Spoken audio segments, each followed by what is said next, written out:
नमस्ते।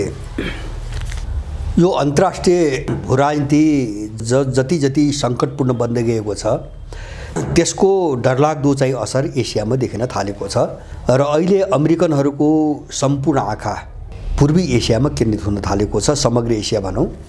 अब अहिले मैले पहिले सामान्यतः हामीले सुनिरहेका केही समाचारहरू, एउटा समस्याका समाचारहरू विश्वभरि जो सुन्छौँ, यति बेला फ्रान्स चाहिँ पेन्सनका लागि 2 वर्ष उमेर बढाएको विवादलाई लिएर आगोमा जलिरहेको छ। फ्रान्समा ठुलो आगजनी छ, युरोपभरि मन्दी छ। यो युक्रेन घटनापछि युरोप मात्रै हैन, अमेरिका समेत ठुलो मन्दीबाट गुज्रिरहेका छन्। अमेरिकामा ठुलो बैंकिङ क्राइसिस हैन, 3टा बैंक चाहिँ तपाईको टाट पल्टिसकेका छन् र त्यो रोकिने स्थिति छैन। उल्टो झन् अमेरिकाले अहिले ब्याज दरमा फेरि वृद्धि गर्ने भर्खरै निर्णय गरेको छ। त्यसले चाहिँ बैंकिङ क्षेत्रलाई अझ ठुलो सङ्कटमा पुर्याउने अनुमान गरिएको छ। अब अहिले यो शेयर बजारमा, युरोपियन शेयर बजारमा 70 देखि 80% सम्म एउटा सङ्कटका लक्षणहरू देखा परेका समाचार आइरहेका छन्, अथवा सट्टा बजार एकदम सङ्कटग्रस्त हुँदै गएको छ अमेरिकन बैंकहरू टाट पल्टिन थालेपछि। बेलायतमा महँगी 5% को आसपासमा पुगिसकेको छ हैन।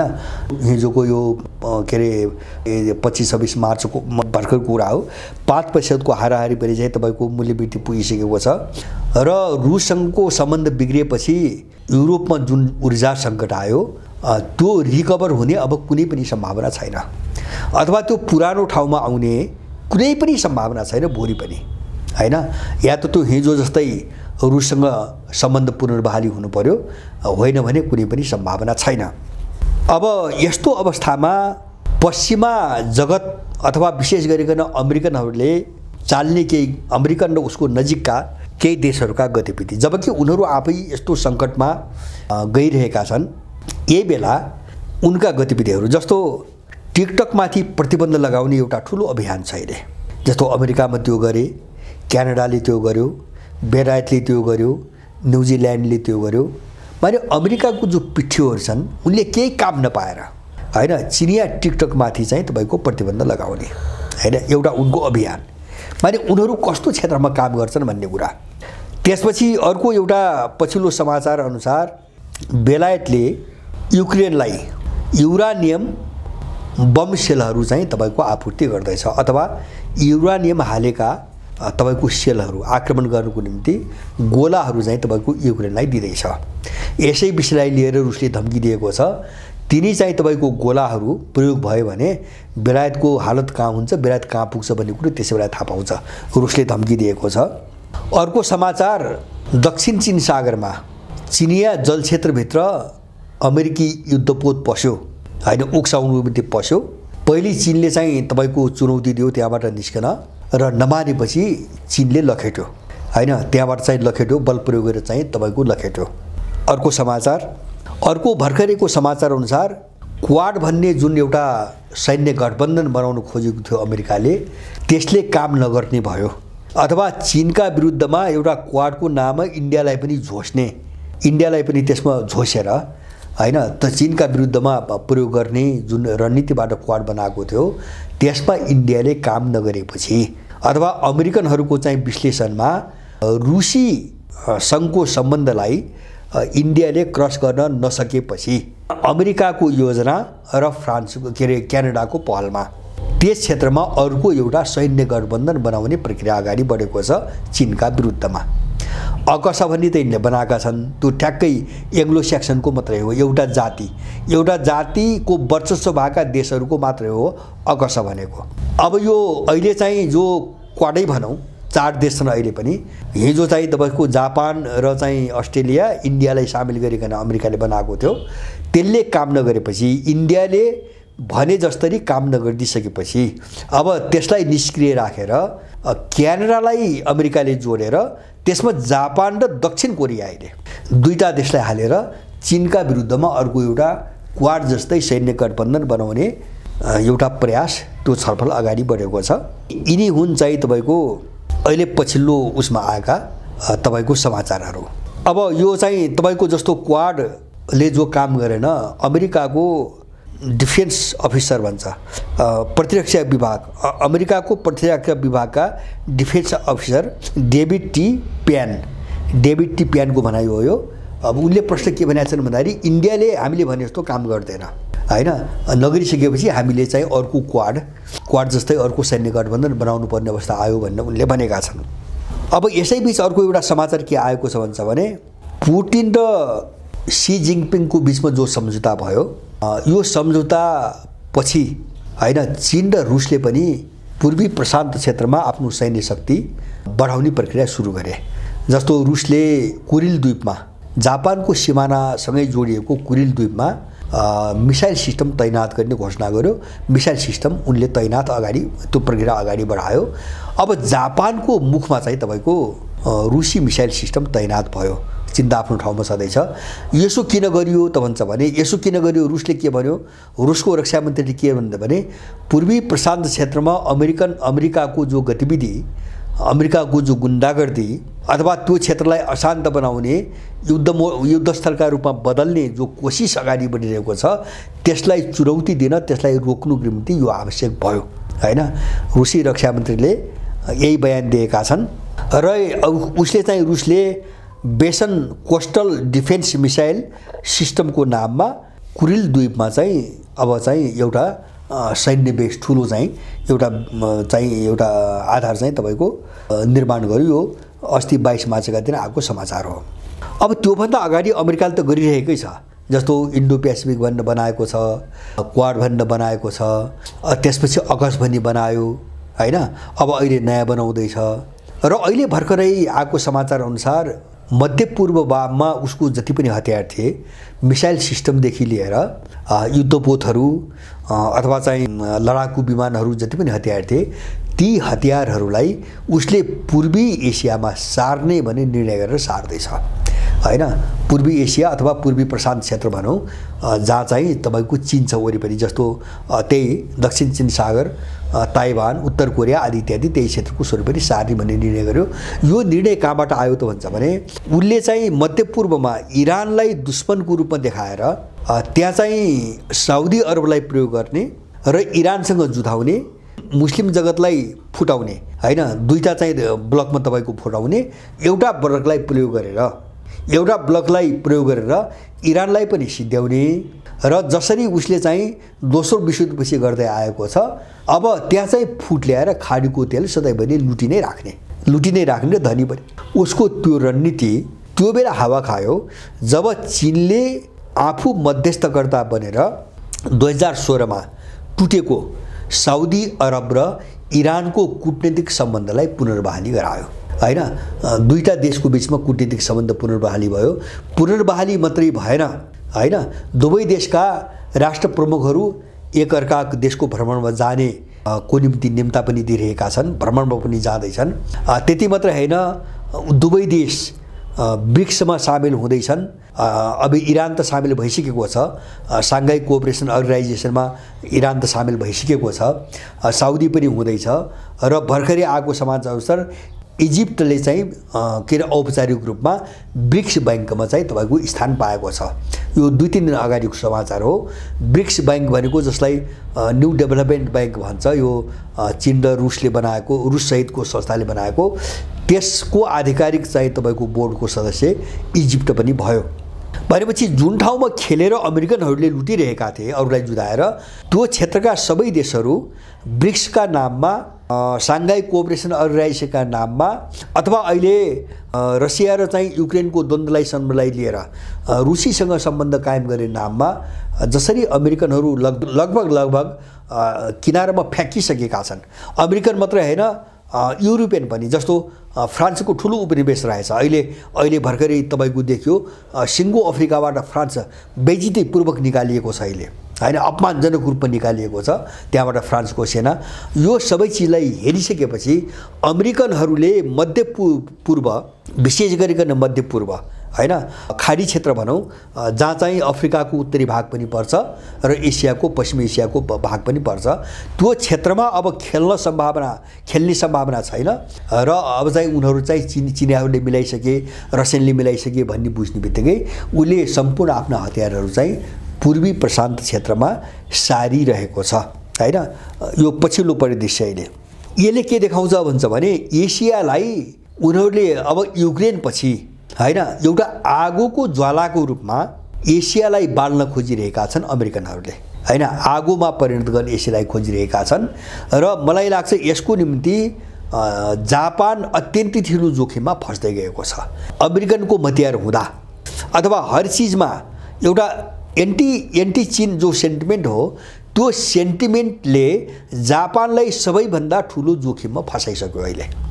र अब पूर्वी तपाईको प्रशान्त क्षेत्र मलाई के लाग्छ भन्छ भने रुसको मिसाइल सिस्टम जो कुरिल रूपमा तैनात भयो अहिले त्यो हेर्ने हो भने अब त्यो क्षेत्रमा युक्रेन जस्तै कुनै द्वन्द्वको अवस्था आयो भने जापानको नामो निशान पनि अब भेटिन मुस्किल पर्छ हैन। किन भन्छ भने अब त्यहाँ चीन पनि खनिने भयो, उत्तर कोरिया पनि खनिने भयो हैन।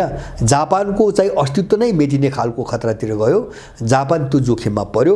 यसको अर्थ जापान मात्रै जोखिममा पर्ने होइन कि त्यसले चाहिँ पूर्वी एसियाली क्षेत्रहरू धेरैलाई जोखिममा पार्छ जो अमेरिकाको उक्साहटमा गलत ढङ्गले बढिरहेका छन्। जस्तो यो पछिल्लो समयमा जो पहिले जो तानाशाह मार्कोस थिए उनको छोरो अहिले राष्ट्रपति भएपछि फिलिपिन्स नाङ्गो रूपमा हैन अमेरिकाको एउटा सैन्य गठबन्धनमा बडो नाङ्गो रूपमा अगाडि बढिरहेको छ हैन। केही समय अगाडि उसले अमेरिकामा उसका 5 वटा सैन्य बेस क्याम्पहरू छन्, त्यसमा थप 4 वटा थप्ने अनुमति चाहिँ अमेरिकालाई उसले दिएको छ।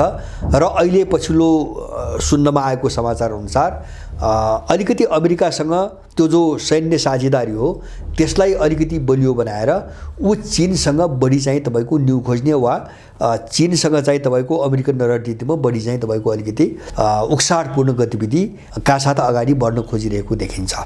फिलिपिन्सलाई अमेरिकाले प्रयोग गर्न खोजेको छ, तर त्यहीँनिर फिलिपिन्सको सिमाना जोडेको अर्को देश इन्डोनेसियाको हेर्नु भने इन्डोनेसियाले अमेरिकाबाट यसरी सजग गराइरहेछ आफ्नो देशलाई। अस्ति भर्खरै इन्डोनेसियाको राष्ट्रपति बोले, उनले चाहिँ के भने भन्छ भने अमेरिकाको जो भिसा र मास्टर कार्ड जो हामी एटिएममा प्रयोग गर्छौँ त्यो दुईटा माथि प्रतिबन्ध लगाएर त्यो दुईटा परित्याग गर्नुको निम्ति उनले देशमा सबैलाई अपिल गरे र उनले उदाहरण दिए। उनले उदाहरण के दिए भन्छ भने हामीले अमेरिकाले रुसमाथि जो प्रतिबन्ध लगायो त्यो त हामीले हेर्यौँ, जस्तो स्विफ्टमाथि प्रतिबन्ध मात्रै होइन कि तिनै मास्टर कार्ड र भिसा कार्ड प्रयोग गर्नबाट पनि जो प्रतिबन्ध लगाए नि अमेरिकनहरूले भोलि चाहिँ स्वार्थको निम्ति केसम्म गर्छन् त्यो हामी रसामाथि लगाएको प्रतिबन्धबाट पनि हामीले देखिसकेका छौँ। त्यसकारणले भिसा र मास्टर कार्ड हाम्रो निम्ति ठुलो समस्या हुनसक्छ भोलि, यसलाई छिटोभन्दा छिटो चाहिँ हटाउनुपर्छ भनेर अपिल गरे। इन्डोनेसिया त्यो ढङ्गले आइरहेको छ। अथवा भियतनाम, कम्बोडिया भनेपछि आसियान देशहरूलाई र समग्रमा भनेपछि पनि पूर्वी एसियाली देशहरूलाई विभाजित गरेर त्यहाँ कसरी युद्ध भड्काउने भन्ने खेलमा निरन्तर चाहिँ अमेरिका लागिरहेको छ। अब जापान जुन सङ्कटमा फस्यो, यद्यपि दक्षिण कोरिया पनि छ उनकै क्याम्पमा छ, तर दक्षिण कोरियाको पोजिसन अलिकति फरक देखिन्छ।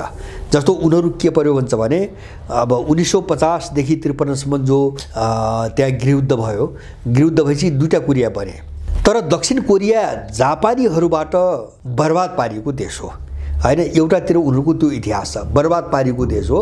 त्यसकारणले दक्षिण कोरियाको मान्छे भावनात्मक रूपमा जापानसँग कहिले पनि नजिक हुन नसक्ने अवस्था छ हैन। उनले चाहिँ दोस्रो विश्वयुद्ध अगाडि जसरी पिसे, जसरी प्रयोग गरे, दासदासी बनाए, बर्बाद पारे, मारे, लुटे, त्यसलाई चाहिँ कोरियनहरूले कहिले पनि बिर्सने अवस्थामा छैनन् हैन। त्यो अन्तर्विरोध जापानसँग छ एउटा कुरा। अब दोस्रो कुरा के छ भने दक्षिण र उत्तर कोरियाका मान्छेहरू एउटै परिवार हुन् हैन, एउटै परिवार दुईतिर बाँडिएका छन्।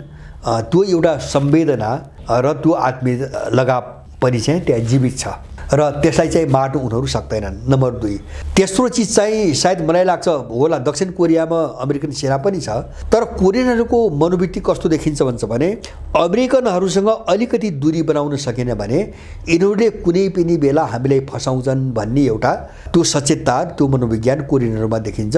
त्यो कहाँबाट प्रकट भयो चाहिँ यो पछिल्लो कालमा हुन्छ भने अमेरिकाले अहिले रुसमा जो ऊर्जा सङ्कट सुरु भयो त्यो ऊर्जा सङ्कटको फाइदा उठाएर अमेरिका अमेरिकाले युरोपियनहरूलाई र अरू देशलाई रुसीहरूले उपलब्ध गराएको भन्दा 4 गुणा मूल्य बढी असुलेर जो लुटपट आयो नि त्यसको फ्रान्स र चाहिँ जर्मनीले खुलेर विरोध गरे र उनले के भने भन्दाखेरि यो युरोपलाई कमजोर पार्ने र उठ्न नदिने अमेरिकन चालबाजी हो, हामी यसको भत्सना गर्छौँ भने त्यही स्वरमा स्वर मिलाएर दक्षिण कोरियाले के भन्यो त्यो बेला भन्छ भने युरोप र दक्षिण कोरिया मिलेर भनेको छ, त्यहाँ जापानको नाम लिएको छैन।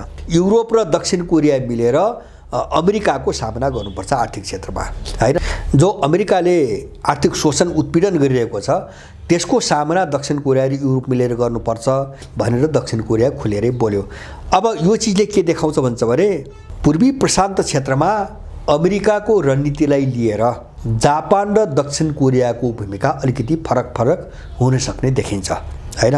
जस्तो अमेरिकन रणनीति के छ भन्छ भने जापान र दक्षिण कोरियालाई चीन र उत्तर कोरियासँग फसाइदिने अनि चाहिँ तपाईको अस्ट्रेलियाको सुरक्षा गर्ने, ऊ अस्ट्रेलियाको सुरक्षा गर्ने दाउमा छ, तनाव यतातिर बढाउने। अब त्यो कुरा चाहिँ दक्षिण कोरियाले पनि बुझाएको छ। अब जापानको एउटा मजबुरी पनि छ, जस्तो संविधान पनि दोस्रो विश्वयुद्धपछि अमेरिकनहरूले बनाइदिएको, उसले त्यो संविधान संशोधन गर्न पाएको छैन र त्यसमा पनि जस्तो चीन विरोधी चाहिँ एउटा सेन्टिमेन्ट जापानमा किन छ भन्छ भने चीनलाई जो चाहिँ तपाईको उत्पीडन गर्यो जापानले दोस्रो विश्वयुद्ध अगाडि, हैन, लामो समयसम्म जापानले त्यहाँ शासन गर्यो, लाखौं चिनियाहरू मार्यो, चीन लुट्यो र एउटा निर्मम लडाइँमा जापान त्यहाँबाट लखेटिनु पर्यो, बेइज्जतीपूर्वक चीनबाट लखेटिनु पर्यो। त्यो एउटा तुस छ। जापानीहरूमा एउटा भय के छ भन्छ भने चिनियाहरूले हामीलाई सकारात्मक नजरबाट हेर्दैनन् र भोलि चीन बलियो भयो भने हामी साह्रै चाहिँ नराम्रो अवस्थामा पुग्छौँ भनेर चीनलाई काउन्टर गर्नुको निम्ति, चीनलाई उठ्न नदिनुको निम्ति अमेरिकाको पुच्छर समातेर बस्नुपर्ने अवस्थामा जापानीहरू छन्। हिजोको अपराधले गर्दा, हिजो आफूले गरेको अपराधबाट त्रसित भएर जापानीहरू खुला रूपमा अमेरिकाको चाहिँ तपाईको विरोध गर्न अथवा उसको रणनीतिको विरोध गर्न सकिरहेका छैनन्। तर यही कमजोरीबाट फाइदा उठाएर मलाई लाग्छ जापानलाई शिकार बनाउने एउटा रणनीतिमा अमेरिका अगाडि बढिरहेको छ र त्यो सम्भावना एकदम प्रबल छ। दक्षिण कोरिया हैन, जापान नै त्यसको शिकार हुने सम्भावना प्रबल छ। मैले अघि नै भने दक्षिण कोरिया अलिकति सजग छ। अस्ट्रेलियालाई अमेरिकाले अहिले चीनसँग मुस्न चाहन्न, हैन, त्यो अन्तिम अवस्थामा हो। अफ्रिकालाई अस्ट्रेलियालाई कसरी सामरिक रूपमा बलियो बनाउने भन्नेतिर अमेरिका लागेको छ, उसको रक्षा प्रणाली सुदृढ गर्नतिर लागेको छ। जस्तो अस्ति भर्खरै बेलायत र अमेरिका मिलेर अस्ट्रेलियालाई चाहिँ न्युक्लियर पनडुब्बी उपलब्ध गराउने एउटा सम्झौता गरे, हैन, एउटा सम्झौता गरे। 2040 सम्ममा 8वटा न्युक्लियर पनडुब्बीहरू चाहिँ उपलब्ध गराउने एउटा सम्झौता गरे।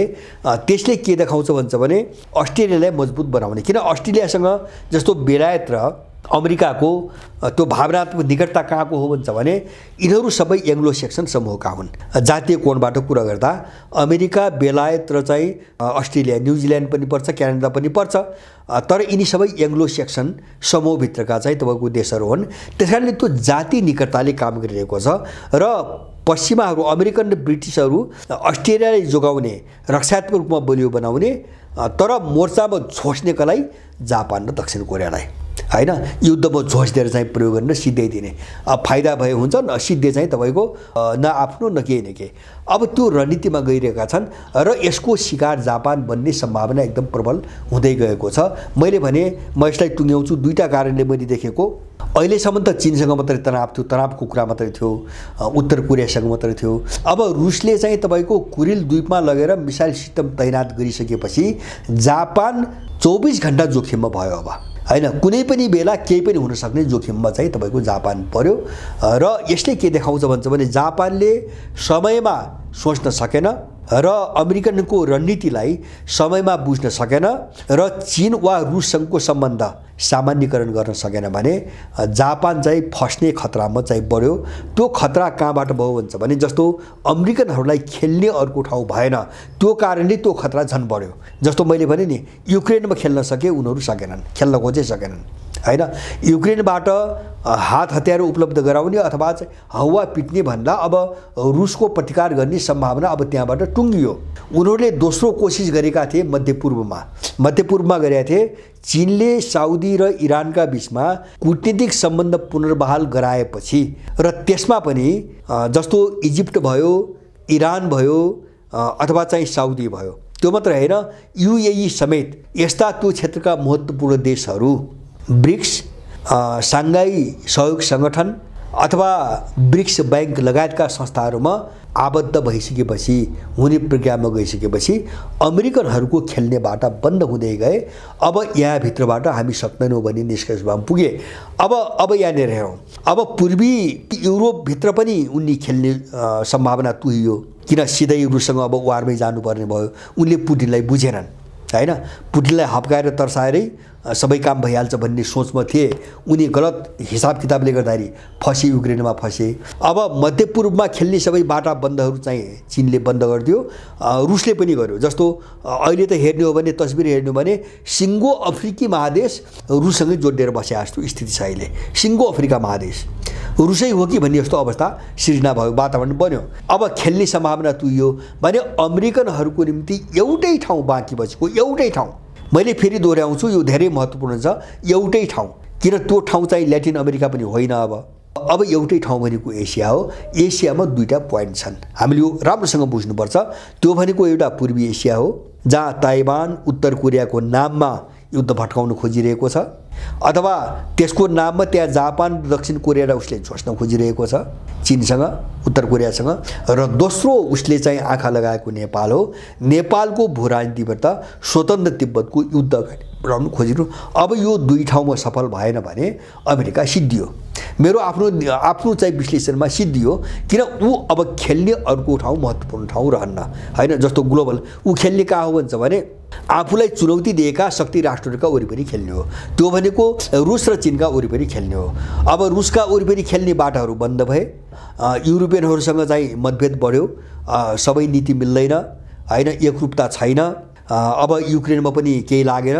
त्यसपछि अब खाडीमा हो, एउटा तेललाई समातेर, तेल लुटेर उसले एउटा आर्थिक मोर्चाबाट लडिरहेको थियो, त्यो बाटो पनि बन्द भयो। भनेपछि अर्को चाहिँ उसलाई चुनौती दिने महाशक्ति भनेको चीन हो। चीनको वरिपरि ऊ खेल्ने भनेको नेपाल र दक्षिण के अरे चाहिँ चीन सागर वा पूर्वी एसियामा खेल्ने हो। अब यो दुईटा क्षेत्र एकदमै जोखिममा छ। मलाई विश्वास छ, 100% मलाई के विश्वास भन्छ भने यो दुईटा क्षेत्रमा ऊ खेल्न सकेन, अथवा उसले हात हालेर विध्वंस मचाउन सकेन भने अमेरिकाको घोषित रूपमै चाहिँ अन्त्य हुन्छ। अथवा अमेरिकाको अन्त हुन्छ भनेको अमेरिकी युग जो भन्छ नि, उनलाई दाबी गर्छन् नि, अमेरिकन मोनोपोली, अमेरिकन हेजेमोनीको जो युग भन्छन्, जसलाई उनले युनिपोलर विश्व भन्छन् अथवा वन वर्ल्ड भन्छन्, यसको विधिवत रूपमा अन्त्य हुन्छ। त्यो उनीहरू आफै पनि स्वीकार गर्ने बाध्य हुन्छन्। यो ठाउँमा चाहिँ एसिया पुगेको छ। र एसियाभित्र मैले अघि नै पनि भने, एउटा त्यो जोखिम यति बेला नेपाल छ हैन, चीनसँगको सिमाना जोडेको कारणले।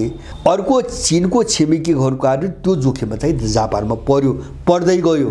त्यो किन पर्दै गयो, जस्तो अहिले सीसँग पुटिनको सम्झौता भएपछि अब चीनको गतिविधि, उत्तर कोरियाको गतिविधि त देखेन बाँकी छ। जापानको वरिपरि रुसले चाहिँ मिसाइल सिस्टम तैनात गर्ने निर्णय सुरु गरिसक्यो, त्यो प्रक्रिया अगाडि बढिसक्यो। भनेपछि जापान चाहिँ चीन, रुस र उत्तर कोरियाको हतियारको तपाईँको घेराबन्दीमा फस्न थाल्यो। अमेरिकनहरूले त्यो ठाउँमा पुर्याए र अब त्यहाँ युद्ध भड्किन सक्ने सम्भावना प्रबल कहाँ हो त भन्छ भने हिजोको तुस र ऋषि चर्को छ। जस्तो चीनलाई कति बर्बाद पारे जापानीहरूले, त्यो इतिहास मान्छेले बिर्सन सक्दैन। उत्तर कोरिया त उत्तर कोरिया नै भइगयो, उत्तर कोरिया दक्षिण कोरिया दुवै कोरिया भइगए। जापानीहरूले हिजो के गरे हैन, हिजो त जापान एउटा साम्राज्यवाद हो, ठुलो साम्राज्य हो हैन, त्यो उनले बिर्सन सक्दैनन्। र जापानीहरूले पनि के बिर्सन सक्दैनन् भन्छ भने हामीपट्टि उनको नजर कहिल्यै पनि सकारात्मक हुँदैन, हामीले त्यो स्तरको अपराध गरेका छौँ हैन। जापान र के अरे चाहिँ कोरिया र चाहिँ चीनको कुरा मात्रै हैन, सिङ्गो आसियान क्षेत्र जो दक्षिण पूर्वी चाहिँ तपाईँको एसिया हो, त्यो त जापानको नराम्रोसँग शिकार भएको क्षेत्र हो। जापान र अमेरिका पछिल्लो कालमा अमेरिका र पहिले जापानको नराम्रोसँग शिकार भएको क्षेत्र हो। त्यसैले यो चिजले जापानलाई विध्वंसको मुखतिर धकेलिरहेको छ। र यद्यपि अमेरिकाको चालबाजीबाट सजग भयो भने त जापान जोगिने सम्भावना पनि छ। किन भन्छ भने हिजोका इतिहासका कुरालाई लिएर चीनले वा कोरियनहरूले उसमाथि बदला लिनुपर्छ भन्ने सोच त अहिलेसम्म बनाएको देखिन्न हैन। त्यति सिक्यो भने जापानले ऊ बस्ने सुरक्षित हुने एउटा वातावरण बन्न सक्छ। होइन, अमेरिकन रणनीतिमा चाहिँ अगाडि बढ्यो र पछिल्लो कालमा आए समाचार आएअनुसार है, जस्तो क्यानाडालाई अगाडि राखेर अमेरिकाले जो कोसिस गरिरहेछ क्वाडको सट्टामा अहिले चाहिँ कोरिया र जापानलाई थपेर हैन एउटा अर्को चाहिँ क्वाड बनाउने, जस्तो अस्ट्रेलिया सहित के अरे चाहिँ अस्ट्रेलिया होइन, अमेरिका र क्यानाडा, जापान र कोरिया सहित अर्को क्वाड बनाउने भनेपछि त उनले त ठ्याक्कै छानिकन अब अमेरिकनहरू कहाँ आयो भन्छ भने अस्ट्रेलिया पनि सेफ राखेर सुरक्षित राखेर अब जापान र कोरियालाई दक्षिण कोरियालाई मिलाएर अर्को क्वाड बनाएर अब त्यो युद्धमा झोस्ने भनेपछि अब त्यो रणनीतिमा साँच्चै जापान गयो भने जापानले भोग्नुपर्ने बर्बादीबाट अब चाहिँ ऊ मुक्त हुने सम्भावना मैले चाहिँ देख्दिनँ। मैले त्यो सम्भावना देख्दिनँ। अब जापान जान्छ जान्दैन मैले भन्न सक्दिनँ, तर पूर्वी प्रशान्त क्षेत्रभित्र जापान चाहिँ युद्धको उच्च जोखिममा पर्यो, एकदमै उच्च जोखिममा पर्यो। यो पछिल्लो क्यानाडाको प्रयास, क्वाड निर्माण गर्ने प्रयास र चाहिँ अमेरिकनहरूको रणनीतिको कारणले अब त्यस्तै जोखिममा हामी पनि छौँ। हामी चाहिँ आफ्नो क्षेत्रमा त्यसको निम्ति एकदमै सजग हुन जरुरी छ। हस् त।